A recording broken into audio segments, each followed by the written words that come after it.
Hello and welcome to a whole new episode of your program Culture Magazine. Allow me to be your guide through a journey of diverse segments from culture, heritage, traditional and artistic works. And now, ladies and gentlemen, let's move to our episode.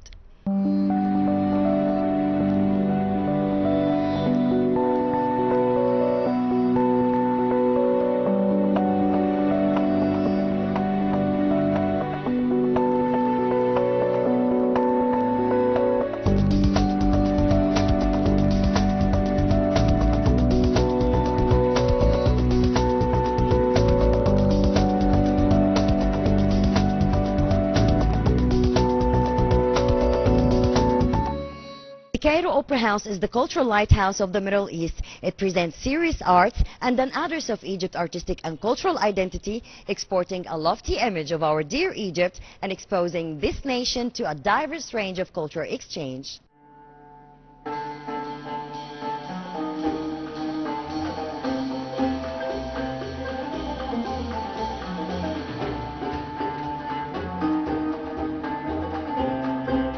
The Oud duo Dina Abdelhamid and Ghassan El Youssef performed a concert entitled Peace Spot on the small stage at the Cairo Opera House, where the concert witnessed the participation of a group of senior musicians as the duo presented a selection of their most famous compositions, in addition to the works of senior Arab musicians and singers such as the late legendary singer Kulthum, the musician of generations Muhammad Abdul Wahab, Farid Al-Atrash, Riyad Al-Sumbati and Muhammad Al-Asabgi.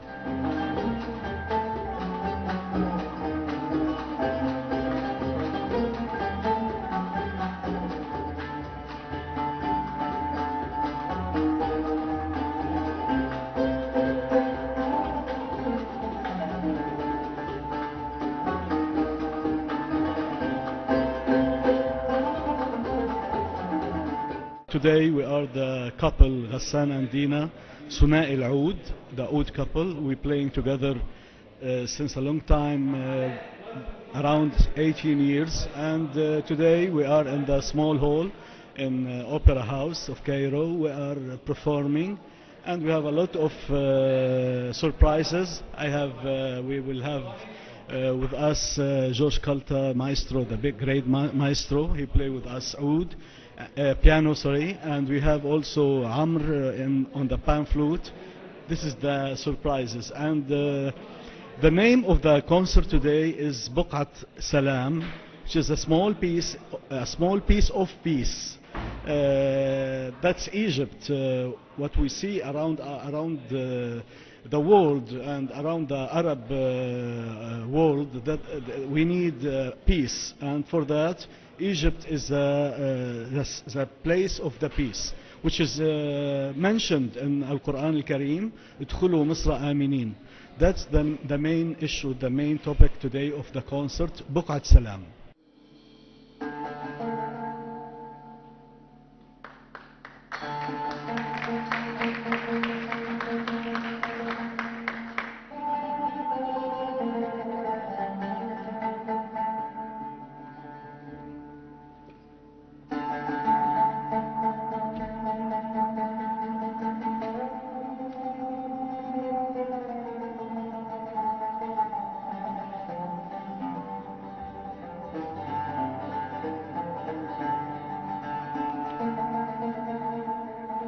Dina Abdelhamid and Ghassan El Youssef are the first Arab duo to play on one oud instrument, and they have participated in many international festivals such as the Oud Festival in Tatouan in Morocco, the Music Institute in Istanbul, and the International Oud Festival held under the auspices of the Cairo Opera House.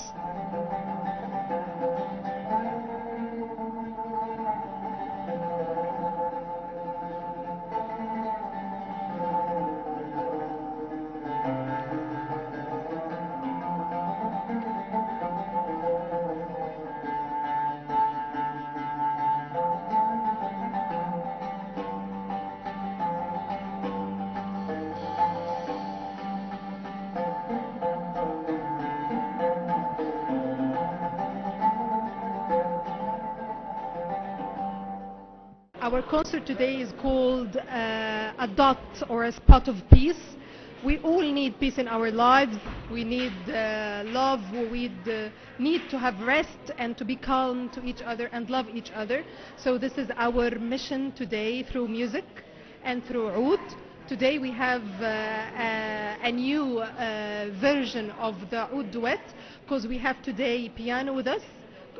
We will accompanied with piano by the maestro George Kolta, and also we'll have with us the pan flute. This is the instrument. It's like a flute, kind of a flute, and also it's played with Mr. Amr Samir.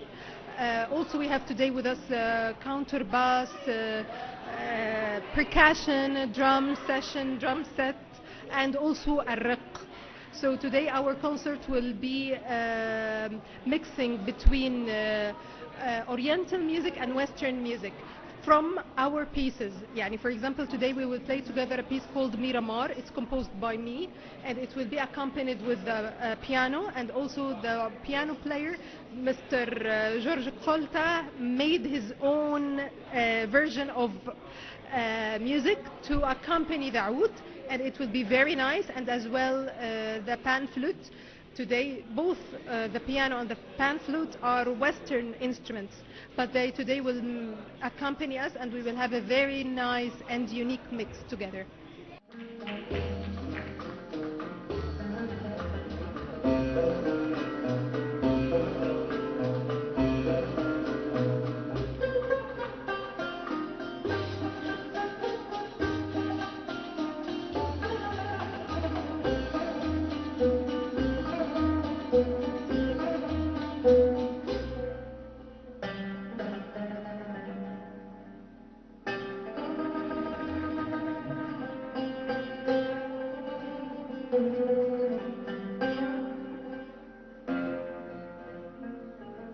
The duo also participated in the inauguration of the pharaonic discovery of King Psamtik in the Egyptian Museum and enlivened the closing ceremony of the 37th session of the Jarash Festival for Culture and Arts in the city of Jarash, Jordan. Currently, the duo runs an oud teaching class at the Talent Development Center affiliated with the Cairo Opera House, and have held many successful concerts in various cultural venues in Egypt and have won the admiration of audiences and critics.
Our next segment is often referred to as the ballet's most beloved romantic comedy, based on Miguel de Cervantes' definitive novel. It is a heartwarming story of one of the most erratic and gallant man's quest for love. So let's watch together.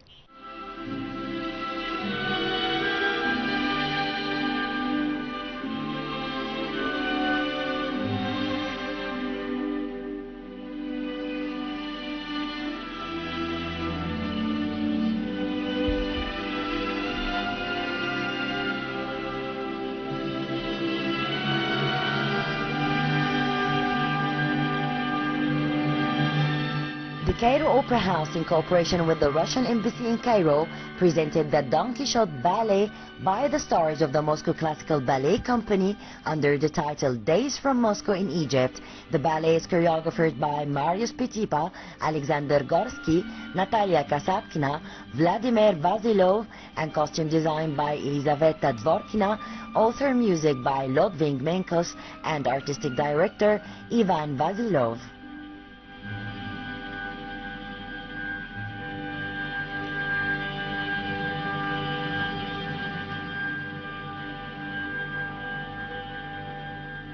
we are really delighted to be in Cairo and in Egypt. It was a long time when we are not here, we will not be here, and it's a great pleasure for us to perform in this theater because it has such a great story, so many great performers were on this stage, and for us it's an honor and a pleasure. And about the rehearsing, the thing is that our theater is very active theater, and we work every day, and the guys, they rehearsing every day, and they will start to rehearse, to perform, no, to prepare for this performance, I think around like month or month and a half ago, because they wanted to be on the high level, obviously, yes, and just to do our best for this. Yeah, it was a little bit challenging to travel, because we had a very delayed flight yesterday, and we arrived very late, like around 2 o'clock at the hotel only, and of course everyone was tired and sore, you know, like, and already at 8 o'clock we went here to perform, to rehearse, to prepare ourselves, and to perform at 12 o'clock. But it's still a pleasure. The audience is very welcoming. It's like such a, these walls, they help you to perform and to do your best. And what I want to like say, personal thank you for the floor, because floor is amazing. Yes, so it's really good. And the team is very professional, the team of the theater. It's very good, thank you. I will break one of the most popular myths in the world, that everyone thinks that the ballet dance is only technique and physiques. But what people admire is actually intellectual part of the performing, because every dancer, every solo dancer, yeah, and also the corps de ballet dancer, they prepare themselves very well. So they read a lot of literature. They are looking for study the character, to study about a little bit of history around this character, also history of that time, to understand better. Yeah, because we are changing. I mean, and the 17th century was the one thing. Now, like, it's different thing, yeah? And we live in different time, and say, and the technical progress is also important in this point of view. And my my dancers, they really like deep into understanding of the understanding of the characters. The Cupid, what you said, it's very difficult part and very important part. And if you have seen this, like the Galina Garmash, one of our prime dancers, she's like fantastic. It's like her, it's very good for her. This is a very, very good role for her. She's very light, and when she's like I know, jumping, you can see she's literally like floating in the air, and she makes this character very light and very naughty at the same time, you know, and like very lovable. So I don't know, like Kitri is the girl who's a little bit lost, like, and she's like very girlish and very childish and wants to play, and she's like she wants, like, you know, like let's say in our language of today, like hard to get. She plays a little bit of hard to get. Yes, and my dancers, they work a lot, like really a lot, and they, even though then the official like rehearsal is over, they still like standing in the class, and they like talking, they discussing, they like looking for some characters, they watching different videos of other performance to understand maybe this or maybe that, because you know everyone is very individual. You cannot, like, you can watch Don Quixote like, I don't know, 15 times of different performers, and it will not be the same. You can say, okay, story is the same, more or less, yeah, costumes is the same, more or less, music is the same, more or less, but it's all different. Every book itself, maybe, don't kill me please, but it's a little bit boring, it's difficult to read because it's long, and like you need to really love the Spanish literature, love Cervantes to read it. Yes, I love it personally. When I was in the university, I like wrote the report for this book, but the ballet itself, it's only the, let's say it's the wedding, yeah, and the wedding and the love story a little bit. It's not the whole story of the Don Quixote. And about the dynamic, yes, in our version of the ballet, for example, Natalia Kasatkina and Vladimir Vasylev, they added more grotesque figures, and they like put more grotesque on the figures of the main characters. So they showed like the human side of of these characters, because normally when we read the book we imagine, yeah, we don't know these people, but actually the Kitri can be your neighbor, I don't know, and Basilio can be your neighbor from upstairs, and you can say, okay, me personally, I like to, you know, to put some kind of features on the in the real life of the characters, on the real life people, and you can actually see they're all around us. So it's also very interesting to learn to study from people around us, from the human nature.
Regarding Don Quixote, it's the funniest ballet in general, like from the classic ones. Yes, what I would like to say, it's like the ballet of the, it's like show business of the ballet. You know, it's like the starting of the show business. Because, from my opinion, the show business started from this.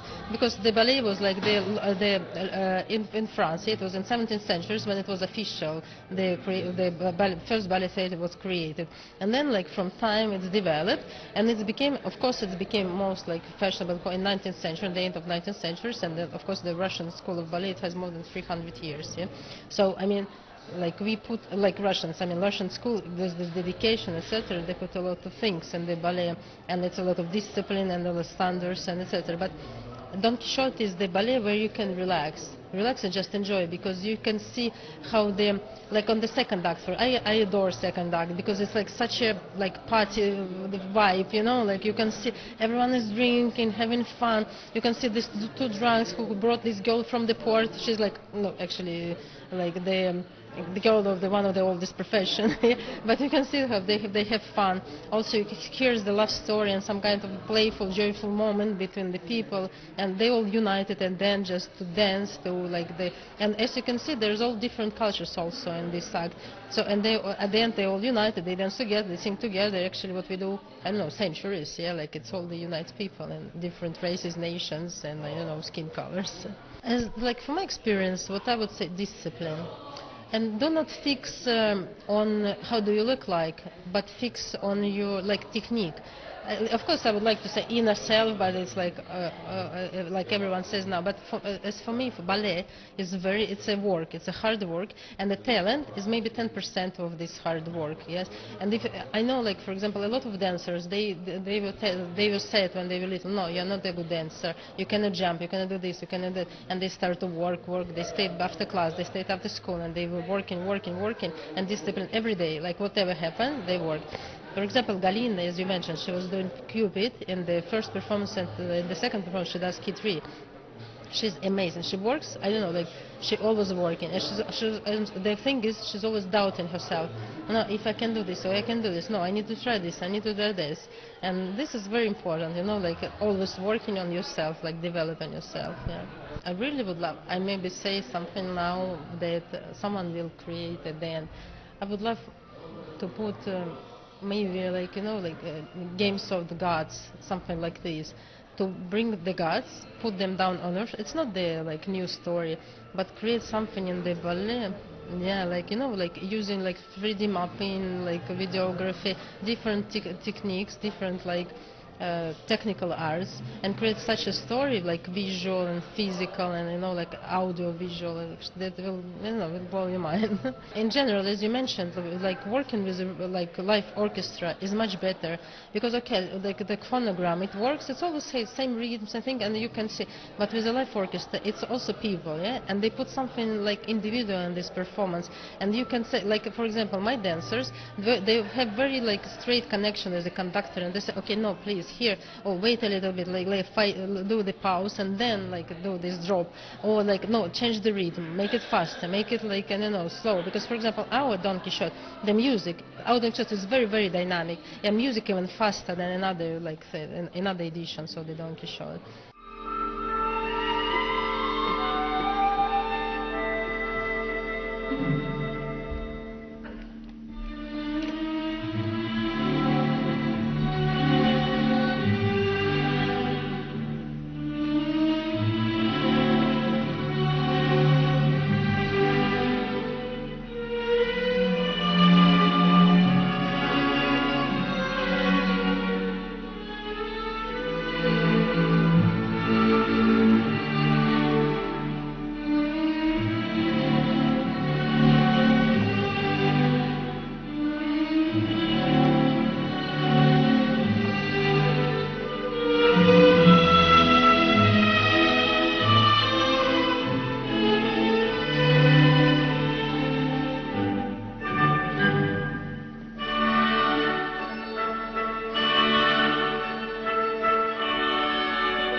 In our program, we're always keen to shed the lights on the events that revives our history and heritage, so let's take a look on our next segment.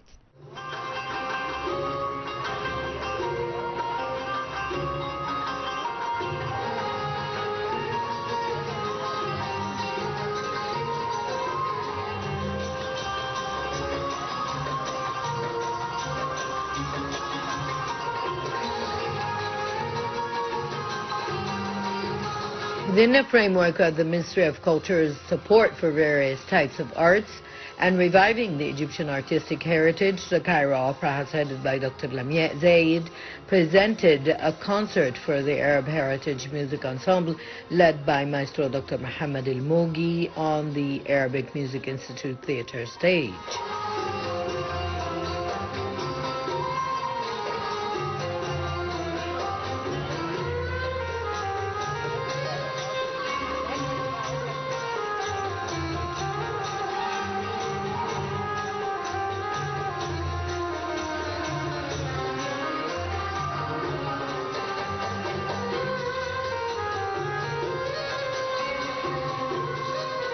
The concert program included a group of muashahat, musical pieces, and authentic Arabic songs by the stars of the good old days, pioneers of music and singing.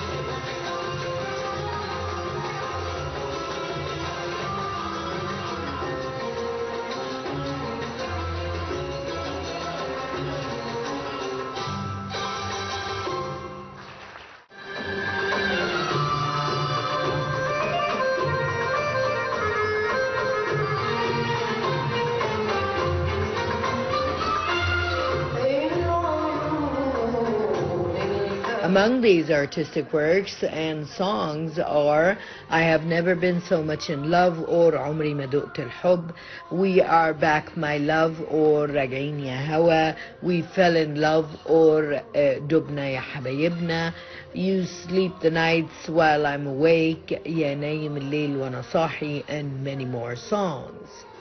The stars of the National Arabic Music Ensemble at the Opera House presented these works, and they included Radwa Saeed, Reem Hamdi, Hanan El-Khouli, Noha Hafiz, Ahmed El-Waziri, Muhammad Shawqi, Muhi Salah, and Ahmed Mohsin.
It is worth noting that the Arab Heritage Music Ensemble was established with the aim of reviving the heritage of Arabic music and presenting the various traditional forms and musical styles to the audiences of Arabic music, such as the muashahat, the poems, the taqtuqa, the monologue, as well as theatrical melodies, through a group of the most skilled musicians and distinguished voices who are heritage preservers and have high-level performances on the collective and individual levels. The ensemble presented its first concerts on the Institute of Arabic Music Theatre stage in 2004, and its artistic activity continued after that, achieving a large fan base.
Well, ladies and gentlemen, we came to the end of our episode. Promise we'll be back next week with more diverse segments. Until then, it's goodbye.